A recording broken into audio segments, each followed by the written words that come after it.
The frantic voice of Microsoft's Steve Wilson echoed through the corporate corridors as he delivered devastating news that would fundamentally challenge everything Silicon Valley believed about technological supremacy and African capabilities. His incredulous declaration that Africa could never surpass Silicon Valley was being shattered by the undeniable reality that Burkina Faso's artificial intelligence technology had completely outpaced Microsoft's most advanced systems, creating an existential crisis for American technology leadership that had dominated global markets for decades. Wilson's phone call to IBM CEO David Richardson represented more than corporate communication.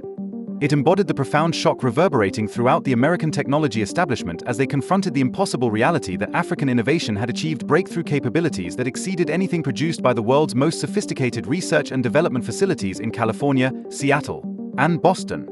The artificial intelligence system emerging from Burkina Faso, known as Afromind, had demonstrated performance metrics that made ChatGPT appear primitive by comparison, processing information 300% faster while achieving 90% greater accuracy in complex problem-solving tasks, all while consuming only 5% of the energy required by competing American AI systems. This technological achievement represented a fundamental breakthrough that challenged every assumption about global technology development and innovation capabilities. Meanwhile, thousands of kilometers away in Ouagadougou's revolutionary Afrotech Center, Ibrahim Traoré was calmly observing final tests of the world's most advanced quantum computing system while his engineers celebrated achievements that positioned Africa at the absolute forefront of global technology development.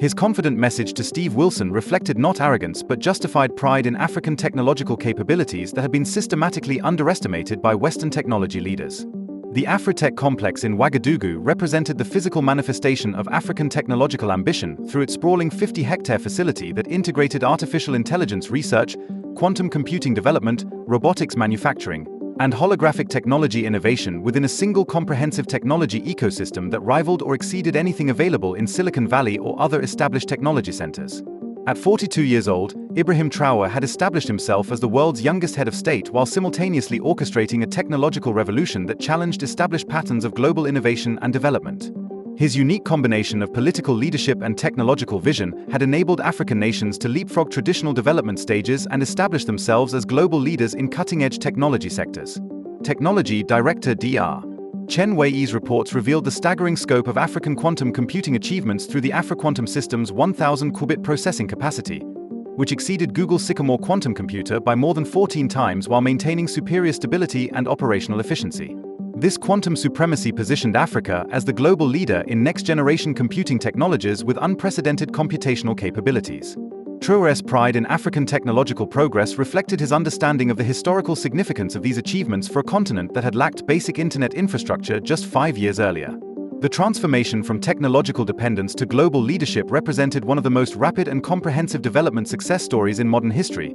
demonstrating African capacity for innovation and technological advancement when provided with appropriate resources and strategic vision. The African Technology Independence Project that Traoré had initiated in 2020 represented the strategic foundation for continental technological transformation through massive $100 billion investment in research and development facilities, international talent recruitment, and comprehensive technology infrastructure development that had attracted 2,000 of the world's most brilliant technology experts to relocate to Africa for breakthrough research opportunities. The recruitment of distinguished researchers from Stanford, MIT, and Cambridge, including Dr. Emma Rodriguez, Dr. Raj Patel, and Dr. James Morrison, demonstrated Africa's ability to compete successfully for international talent by offering superior research environments, competitive compensation, and opportunities to participate in revolutionary technological development that exceeded what was available in traditional Western technology centers. Research and Development Director Dr. Kwame Asonte's comprehensive overview of Afrotech's capabilities revealed the extraordinary scope of African technology development across 500 different technological areas including artificial intelligence,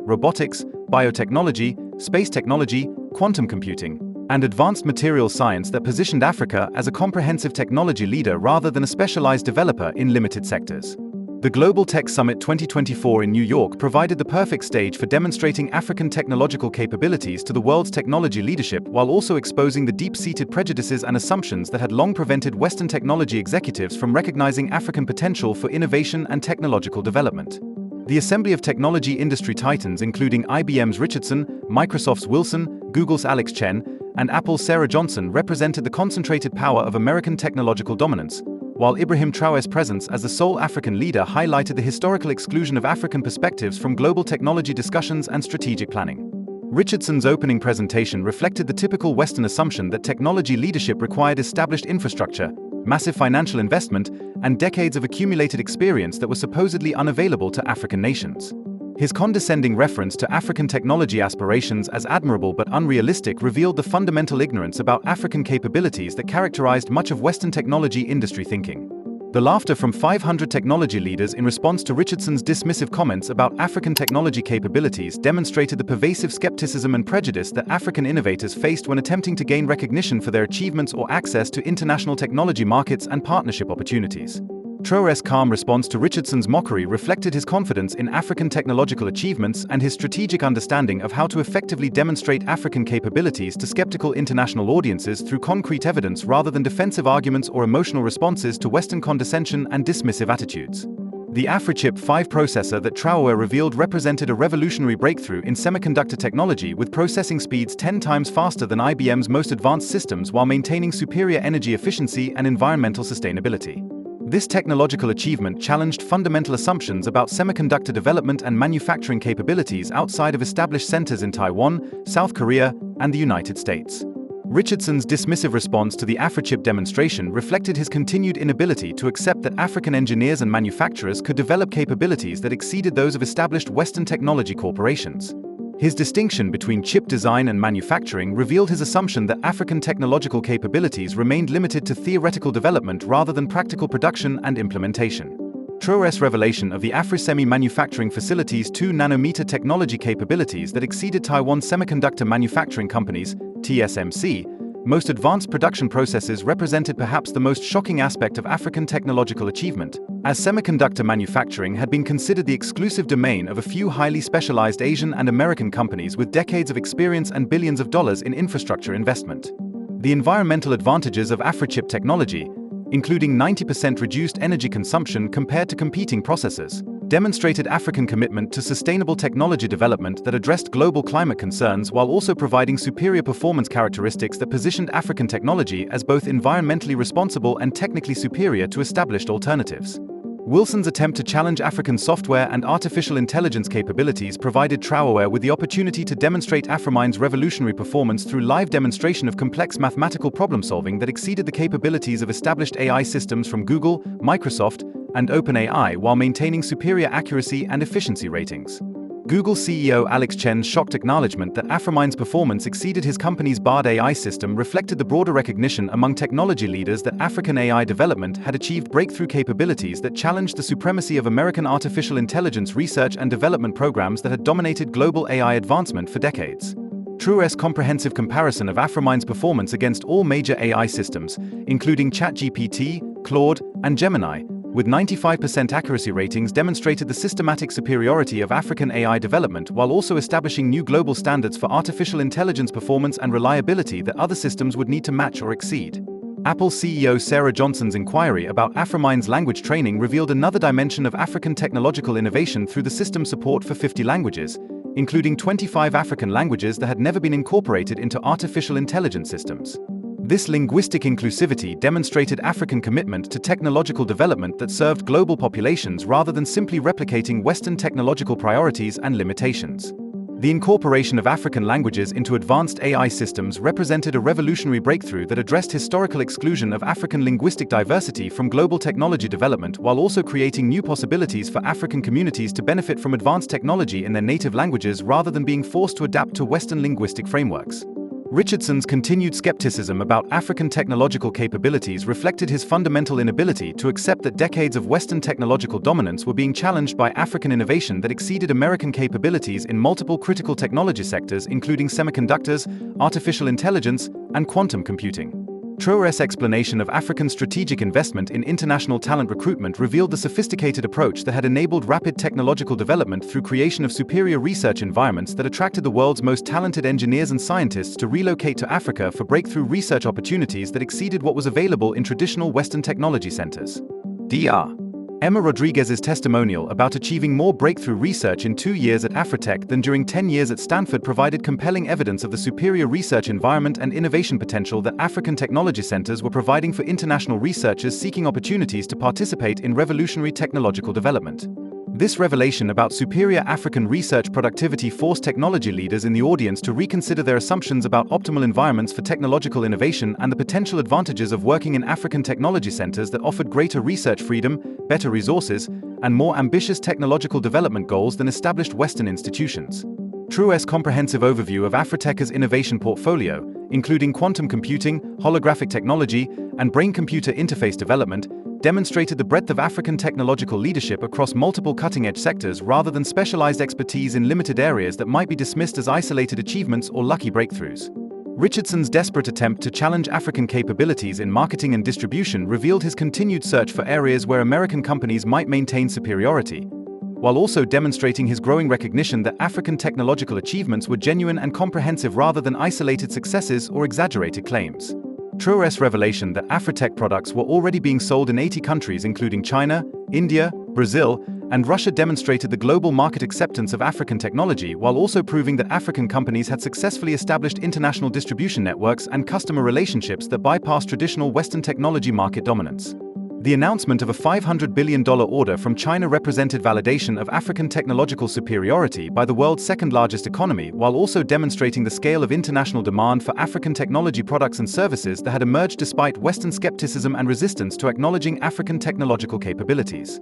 Wilson's incredulous response to the scale of Chinese investment in African technology reflected the broader shock within American technology industry about losing their traditional monopoly on advanced technology development and international technology partnerships that had historically favored American and European companies over emerging technology centers. Traoré's confirmation that China was investing in African technology because they recognized future trends demonstrated sophisticated international recognition of African technological potential while also highlighting Western failure to anticipate or adapt to changing global technology development patterns that increasingly favored African innovation and capabilities. Richardson's eventual request for cooperation represented complete reversal of his initial dismissive attitude toward African technology while also demonstrating how rapidly international technology relationships could change when faced with undeniable evidence of African technological superiority and market success. Traoré's diplomatic response emphasizing African openness to international cooperation while maintaining African control over partnership terms demonstrated sophisticated understanding of how to leverage technological advantages for beneficial international relationships without compromising African independence or technological sovereignty. The global media response to African technological achievements included recognition from major technology publications that had historically ignored or minimized African innovation potential. TechCrunch's acknowledgement that Africa has surpassed Silicon Valley and Wired's declaration of technology's new center. Africa represented fundamental shifts in international recognition of African technological capabilities. Richardson's request for private meetings and strategic partnership discussions demonstrated complete transformation of his attitude toward African technology from dismissive mockery to respectful recognition of African capabilities and desire for cooperation based on African technological superiority rather than traditional patterns of Western technological dominance. The partnership terms that Traoré outlined, including technology transfer requirements, local production mandates, and contributions to African development, demonstrated sophisticated understanding of how to structure international technology cooperation that benefited African development priorities while also providing international partners with access to superior African technology and innovation capabilities. 6 months after the Global Tech Summit confrontation, the global impact of African technology had fundamentally altered international technology markets through Nasdaq performance changes that saw African technology companies rising while Silicon Valley companies declined in value as investors recognized the shifting balance of global technology innovation and commercial potential. Bloomberg's assessment that African technology revolution changed global markets and Financial Times' recognition of Africa as the new technology center reflected comprehensive international acknowledgement of African technological leadership while also demonstrating the economic implications of technological superiority for international investment patterns and market valuations. Traoré's address to the African Technology Summit celebrated the transformation from technology consumer to technology producer while also outlining ambitious goals for African technological leadership that would establish the continent as the global center for advanced technology development and innovation in multiple sectors. Richardson's participation in the African Technology Summit and his acknowledgement of being influenced by Traoré's vision demonstrated complete transformation of Western technology industry attitudes toward African capabilities while also establishing new patterns of international technology cooperation based on African leadership rather than traditional Western dominance. The strategic partnership between IBM and African technology companies resulted in massive expansion of African technology exports that reached $1 trillion annually while also creating new models of international technology cooperation that prioritized mutual benefit and African development priorities rather than traditional patterns of Western technology extraction and market dominance. Steve Wilson's eventual visit to Africa and Microsoft's acknowledgement of their mistakes in underestimating African capabilities demonstrated broader patterns of Western technology industry recognition that they needed to fundamentally reconsider their assumptions about global technology development and African innovation potential. Traoré's gracious response to Wilson's apology and Microsoft's partnership request reflected African commitment to international cooperation and knowledge sharing, while also maintaining the principle that technological advancement should benefit all humanity rather than serving narrow corporate or national interests. 1 year after the initial confrontation, Africa had established itself as the world's largest technology producer through comprehensive technological capabilities that validated Traoré's vision of African technological leadership. MIT Technology Review special issue declaring that Traoré changed technology history and recognizing Africa as the new Silicon Valley represented authoritative academic acknowledgement of African achievements. Dr. Chen Wei's presentation of Afrispace technology for Mars exploration demonstrated continued African innovation leadership while also establishing ambitious goals for African space technology development that would extend continental technological leadership beyond Earth-based applications to encompass interplanetary exploration and space technology development. Traoré's enthusiastic response to Mars exploration opportunities reflected his understanding that African technological leadership should encompass all frontiers of human development and exploration rather than limiting African achievements to terrestrial applications or traditional technology sectors. Richardson's final transformation from dismissive skeptic to humble student seeking to learn from African technology demonstrated complete reversal of traditional technology relationships while also establishing new patterns of international technology education and cooperation based on African expertise and innovation leadership. The Global Tech Summit 2025 provided Traoré with the platform to address the global technology community as an acknowledged leader rather than a curiosity or token representative, while his message about technology transcending geography resonated with international audiences who had witnessed the rapid transformation of global technology leadership patterns. Richardson's applause for Traoré's presentation reflected complete acceptance of African technological leadership while also demonstrating how individual attitudes could change when confronted with undeniable evidence of African capabilities and achievements that exceeded traditional Western technological performance. Traoré's concluding acknowledgement of Silicon Valley's inspirational role while declaring that the future is being written in Africa represented both gracious recognition of historical technological contributions and confident assertion of African technological leadership that would shape global technology development for generations to come. The standing ovation that concluded Traoré's presentation reflected universal recognition of African technological achievements while also marking a historic moment when global technology leadership officially shifted from Silicon Valley to Africa through merit-based demonstration of superior innovation capabilities and technological performance. Richardson's final acknowledgement that Traoré had indeed outmaneuvered him represented complete capitulation of Western technological arrogance while also providing an opportunity for Traoré to demonstrate African values of cooperation and mutual benefit rather than competitive domination or vindictive triumph over former skeptics. Traoré's final message about new beginnings rather than checkmate victories reflected African philosophical approaches to international relationships that emphasized collective advancement and mutual benefit rather than zero-sum competition or dominance-based interactions that had historically characterized Western approaches to technological development and international cooperation.